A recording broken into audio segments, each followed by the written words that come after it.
a mensagem e o evangelho da reconciliação. Você e eu fomos chamados para isso. Quando nós somos, vocês viram no texto, reconciliados, a palavra diz ali em 2 Coríntios 5, de sorte que somos embaixadores. O que é uma embaixada? O que é a embaixada do Brasil? É um lugar onde mostra que existe um povo, uma cultura específica, ali representada, e representa ali os direitos, os valores, os princípios. Agora nós somos essa embaixada de Cristo na terra. Nós somos uma embaixada do céu em Portugal. Quando entramos nesse local, não por causa dessas paredes, não por causa dessa estrutura, mas por causa da igreja, aqui você não está mais em Portugal. Você está na embaixada do céu em Portugal. Dá para entender esse princípio? E eu e você fomos chamados para quê? Para reconciliar quem? Portugueses, brasileiros, angolanos, cabo-verdianos, moçambicanos que aqui vivem, ou até mesmo outras nações. Tem gente de todo lugar do mundo aqui, né, Jorge? Portugal é um país que recebe os imigrantes. Glória a Deus por isso. E você e eu temos a oportunidade, para quê? Para trazer essas pessoas a esse ministério. Qual ministério? Da reconciliação com Cristo, com Deus, com o Pai. Amém? Você crê que você foi chamado para isso? Aleluia! Afinal, foi isso que o Senhor Jesus nos deu. Uma grande comissão. Comissão é uma missão coparticipada entre todos. Não é minha missão. Não é missão só do meu irmão que está aqui na frente. É de todos. É uma grande comissão. Do quê? De anunciar o evangelho. Amém? De ir por todo mundo e pregar o evangelho a toda criatura. Qual o evangelho? O evangelho da reconciliação. O evangelho da justificação, da redenção em Cristo Jesus. Amém? Esse comando para pregar o evangelho, quando Jesus deu aos discípulos em Marcos 16 e em Mateus 18, ele não deu apenas aos 12 discípulos ou aos 120 que se reuniam. Esse é um comando, uma direção que ela permanece durante todos os tempos. Amém? E Deus nos ensina que nós devemos ir ensinar aquilo que Ele nos ensinou, batizando-os no nome do Pai, do Filho e do Espírito Santo. Quando nós somos batizados, e glória a Deus que hoje tem batismo dos jovens, amém? Vai ser poderoso. Ali, como diz o texto lá no verso 17, em Cristo Jesus, estamos sendo nova criatura, amém? Essa é a nossa missão. Eu não sei exatamente por que você veio para Portugal, ou se você nasceu aqui, por que você nasceu em Portugal, mas existe um propósito de Deus. Se você ainda não se sente reconciliado com Deus, o propósito inicial é esse, é que você que veio hoje aqui, talvez seja a sua primeira vez, que você saiba, o Senhor te ama, Ele te quer, Ele te comprou com preço de sangue, e não somente te comprou e me comprou, mas nos chamou para ministrar esse ministério da reconciliação, amém? Glória a Deus. Eu queria aprofundar esse texto, essa introdução, em 3 pontos com os irmãos, mas agora que eu falei isso, até gostaria de saber quem é que está visitando nós a primeira vez. Eu sei que eu vi um casal ali no início, amém? Tem aqui 2 pessoas, tem um casal lá atrás. Não sei se vocês poderiam ficar de pé, os irmãos aí darem um abraço, amém? Se vocês puderem ficar de pé só para os irmãos te cumprimentar, amém? Glória a Deus, sejam muito bem-vindos. Se você está do lado, dá um abraço nele, dá um abraço nessa pessoa, diga que ele é bem-vindo, que ele é amado por Deus, amém? Que esse é um lugar de vida, de paz. Sejam muito bem-vindos, amém? Glória a Deus, aleluia, aleluia, amém. Então, como eu falei, eu gostaria de pegar esse mesmo texto que nós estamos aqui ouvindo e abrir em 3 pontos, amém? 3 pontos principais do texto. A primeira parte que eu queria abrir com os irmãos é sobre que Cristo se fez expiação por nós. Talvez você já ouviu essa palavra difícil, expiação, algumas vezes, mas você talvez não saiba o que isso significa. O que é expiação? o que Cristo fez como expiação. Então, só para voltar no que a gente estava a dizer, o preço da reconciliação, dessa conexão novamente com Deus, ele para nós é de graça, mas para Cristo não foi. Amém? Ele teve um preço, nós recebemos de graça, mas Cristo pagou um preço. Qual o preço?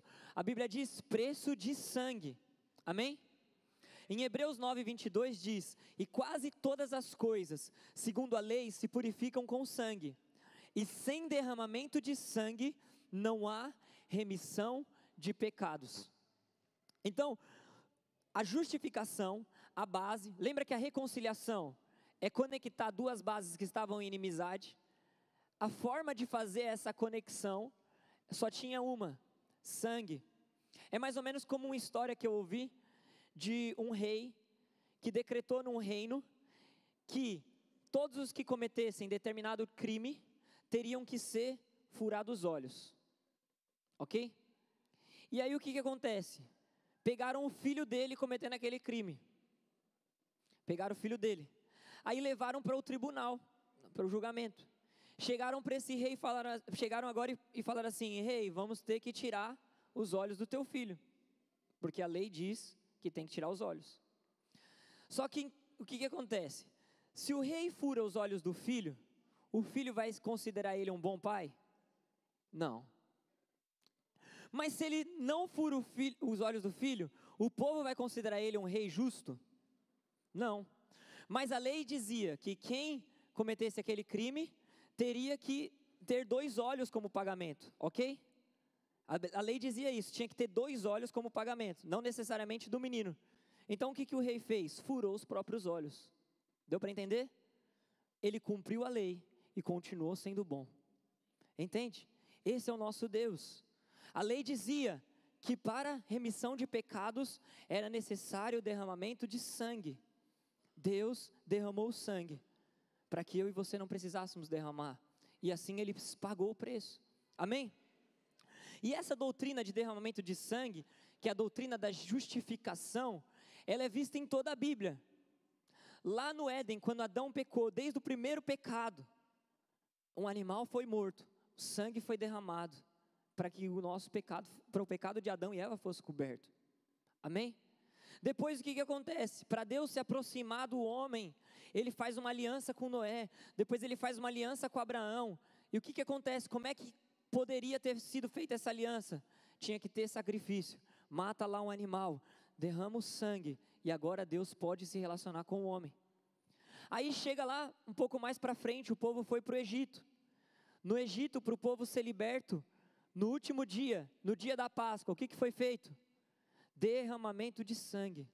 Mais uma vez, mata o cordeiro, pega lá, passa o sangue na porta, para livrar aquele povo. E lá em Levítico 16, você vai acompanhando a Bíblia, Deus institui o sacrifício da expiação, que é o que eu estava dizendo aqui, que Jesus fez por nós. Esse sacrifício que foi feito lá no Éden, que foi feito com Noé, que foi feito com Abraão, agora ia ser feito todos os anos. Todos os anos. Por quê?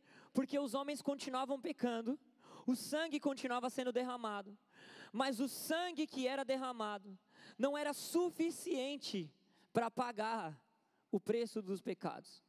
Está dando para entender ou está confuso? Tá? Então assim, por que não era, como é que funcionava então, Felipe? Por que eles faziam aquilo todos os anos? É porque era como se fosse pagar uma conta no cartão de crédito. Quem aqui já teve cartão de crédito? Oh, poucas pessoas, que bom. Quem tem cartão de crédito, com certeza, alguma vez já se surpreendeu com o valor da fatura. Por mais que você seja muito organizado, pode ser, você vai pagando Uber, é 3 euros, é 4 euros, quando você vai ver, você fala, meu Deus, como é que eu tenho 600 euros para pagar de cartão de crédito? É uma loucura, né? Você fica pensando, como é que 3 euros virou 600? A verdade é, o povo, eles iam derramando sangue, mas tinha um extrato de dívida que tinha que ser pago. A Bíblia diz que o escrito de dívida que constava contra nós, como ordenanças de morte, Cristo Jesus aniquilou na cruz, amém? Então tinha lá um escrito de dívida, meu e seu, constando os nossos pecados. Mas para que nós fôssemos salvos, veio Jesus e derramou o seu sangue. Ele veio e aquele sangue que antes era apontado para o futuro, Jesus vem e remove permanentemente o pecado. Ele remove os pecados do passado, Ele remove os pecados de hoje, Ele remove os pecados de amanhã. A Bíblia diz que na cruz Jesus aniquilou. Sabe o que é aniquilar? É deixar de existir. É mais ou menos, uma vez eu vi um pastor ministrando que tem esse copo aqui, e é como se caísse um meteoro em cima desse copo. Você não vai achar um átomo desse, quem sabe que é átomo? Um átomo é a menor partícula, certo? Você não vai achar um átomo desse copo nunca mais, porque o meteoro é muito forte, é um poder absurdo. Foi isso que aconteceu na cruz. Os nossos pecados em Cristo Jesus foram aniquilados, eles deixaram de existir, amém? Essa foi a obra de Cristo. E algo interessante que às vezes a gente não sabe, eu não sei se os irmãos sabem, eu não sabia, enquanto eu estava estudando esse texto eu não sabia. Nós celebramos a ceia, não celebramos a ceia? E a ceia é um memorial que Jesus nos deu para lembrar dessa obra, dessa expiação, dessa justificação. E quando que Jesus fez isso? Jesus fez isso no dia da Páscoa, um dia antes da sua crucificação.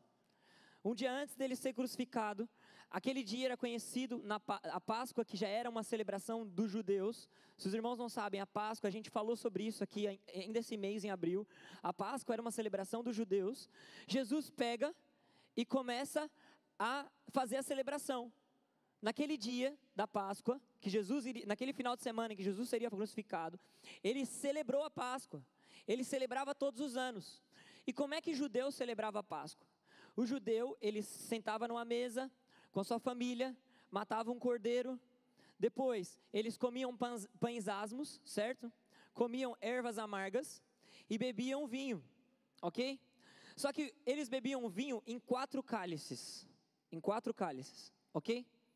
Eles bebiam em 4 etapas, é como se fosse o nosso culto aqui, imagina, tem a oração, tem o louvor, tem a palavra e tem o apelo, deu para entender? Em cada parte eles bebiam o vinho. O primeiro cálice que Jesus bebeu com seus discípulos, eles bebiam para separação, até parece o nosso culto mesmo, que é quando a gente começa a orar aqui para consagrar o culto. Então eles beberam o cálice e separaram aquele momento, dizendo agora a Páscoa está iniciando, amém? Esse cálice significava isso, era kedushá, não sei pronunciar hebraico, infelizmente ainda não sei falar hebraico, mas um dia a gente aprende. Daí o segundo cálice era conhecido como cálice do livramento do juízo.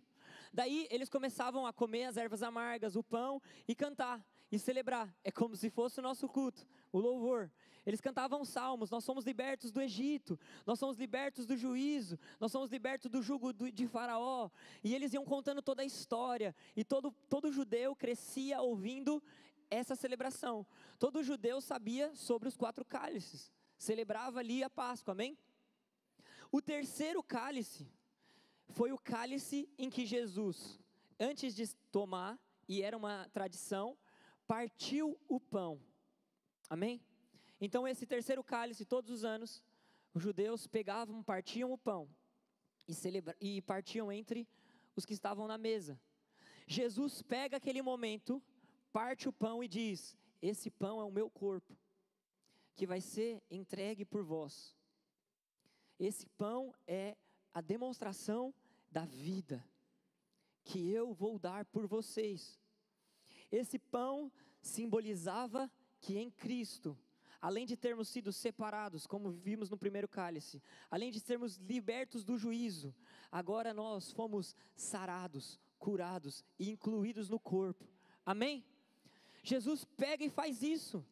Ele nos inclui agora numa nova aliança. Ali, aquele terceiro cálice era o cálice da salvação. Existe até um salmo, que eu não pus a referência, que diz, eu quero beber o cálice da salvação. Era o que os judeus faziam, quero beber o cálice da salvação, era o terceiro cálice. Era como se fosse algo muito esperado por eles. Era o cálice que simbolizava que eles foram salvos.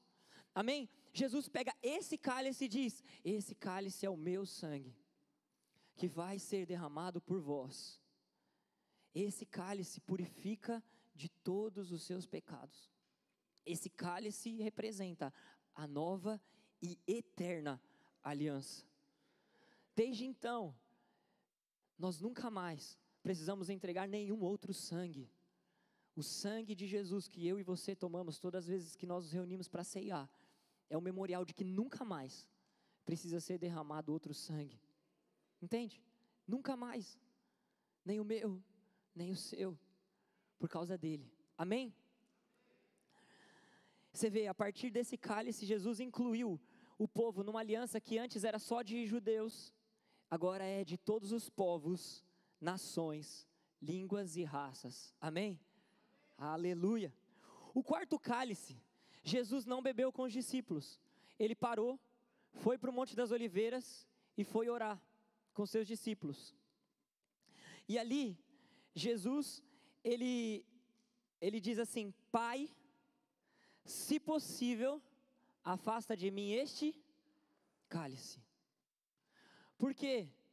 Porque o quarto cálice representava o cálice da consumação.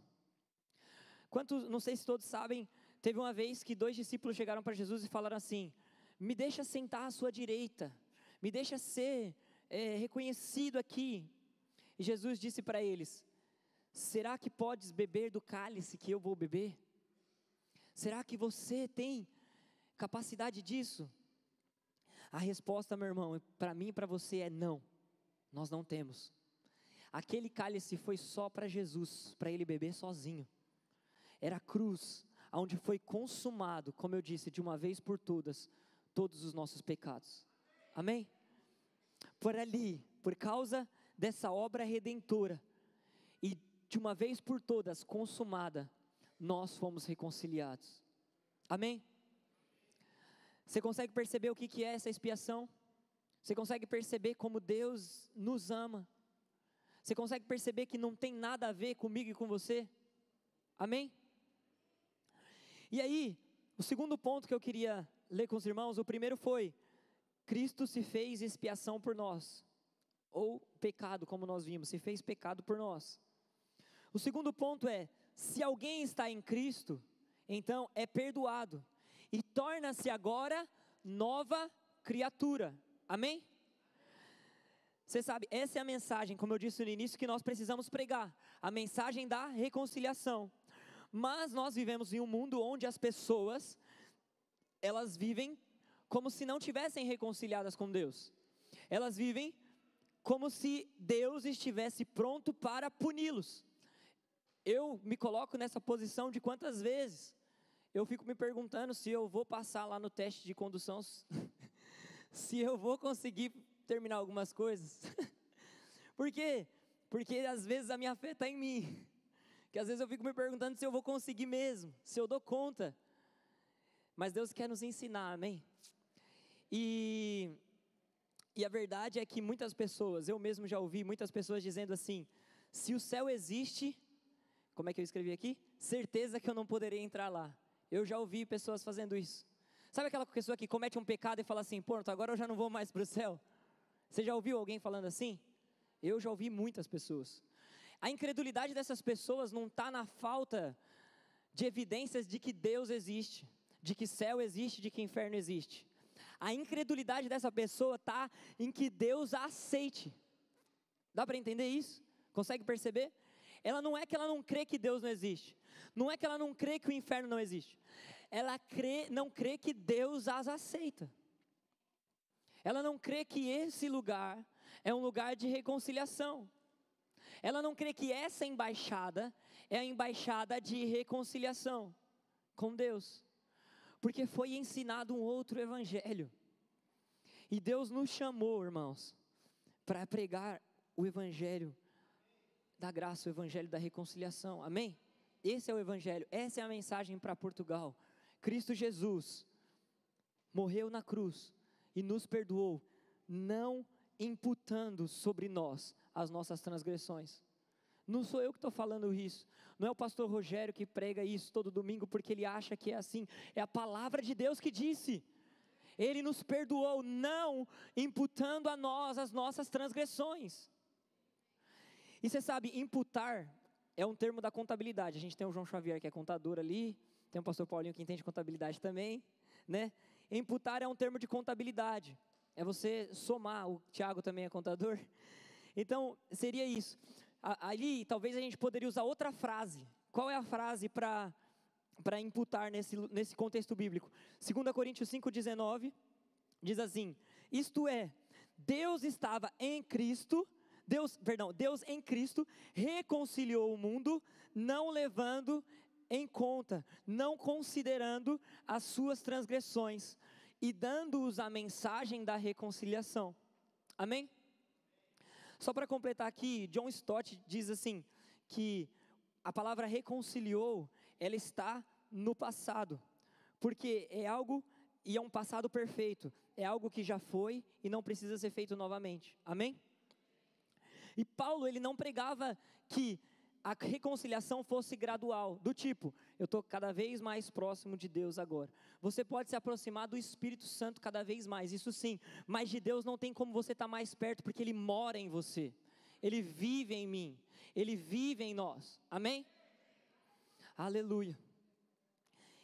E aí alguém pode dizer, se Deus não está a levar em considerações os pecados das pessoas, então significa que todos são salvos, não precisa mais fazer nada. Alguém pode pensar isso. Então, não precisa ser feito mais nada. E a verdade é não. O que é preciso ser feito?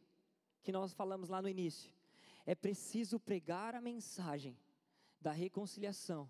É preciso crer na obra de Cristo, ser batizado e tornar-se nova criatura. Porque muitos, eu já vi, principalmente em ambiente de universidade, que a maior dureza do coração das pessoas, mais uma vez, não é nem crer que Deus pode perdoá-las, é crer que elas não precisam de perdão. Esse é o problema. Aí o negócio já está praticamente irreversível. Ninguém vai deixar de ir para o céu porque pecou, mas vai deixar de ir para o céu porque acreditava que não era pecador. Entende? Deu para entender o que eu falei agora? O problema não é nós entendermos que fomos perdoados. O problema é nós entendermos que precisamos de perdão. Então por que, Felipe, que por mais que Deus tenha reconciliado todas as coisas, precisa pregar o Evangelho? Porque as pessoas precisam crer que elas precisam de perdão, que nós precisamos de perdão, que nós precisamos de um Deus. E não há tempo melhor do que esse. Um tempo onde as pessoas estão em crise, um tempo onde as pessoas estão perdendo as suas bases, porque a pessoa que fala isso é porque ela é muito autossuficiente. Mas Deus, Ele é especialista. Eu tenho vários exemplos na minha célula mesmo, de gente que era autossuficiente, e Deus foi derrubando, até levantar. Amém? E é isso que Deus tem feito conosco. Aleluia. Está dando para acompanhar? Então o primeiro ponto foi que Cristo se fez expiação por nós. O segundo ponto é que por causa disso nós somos novas criaturas. E os nossos pecados não foram levados em conta, mas foram levados por Cristo. E agora nós precisamos anunciar a mensagem. E é justamente esse o terceiro ponto. Cristo nos deu o ministério, ou seja, a mensagem da reconciliação. Ele nos deu a comissão. Eu e você, principalmente nós que já estamos aqui há muito tempo, fomos chamados por Deus, fomos designados por Deus para esse serviço. Ministério fala de serviço, ok? Servir, foi isso que Jesus disse, aquele que quiser ser o primeiro, sirva a todos. Se tem algo, meu irmão e minha irmã, que Deus espera de nós, não é o ministério do louvor, por mais que o louvor seja bênção demais, não é o ministério de cuidar dos órfãos e das viúvas, por mais que isso seja bênção demais, é o ministério da reconciliação. Portanto, se nós estamos cantando aqui em cima, nós precisamos cantar sobre reconciliação. Se nós estamos entregando um alimento, nós precisamos lembrar essa pessoa que mais do que aquele alimento que ela está comendo ali, ela precisa comer a palavra, ela precisa conhecer a Cristo, ela precisa de salvação. Entende? Às vezes eu e você procuramos muitos fazeres e muitas obras, mas só uma obra foi nos pedida, que nós anunciemos essa mensagem. Amém? E eu não estou falando sobre você necessariamente ser um pastor. Eu estou dizendo sobre onde você estiver. Onde você estiver, fazendo o que você estiver fazendo, ministrando louvor, servindo no culto, no seu trabalho, na sua empresa, nos seus negócios, você entender que Deus te chamou para pregar e dizer para Portugal: Portugal, és perdoado, Portugal, és amado, Deus te reconciliou, não levando em consideração os seus pecados.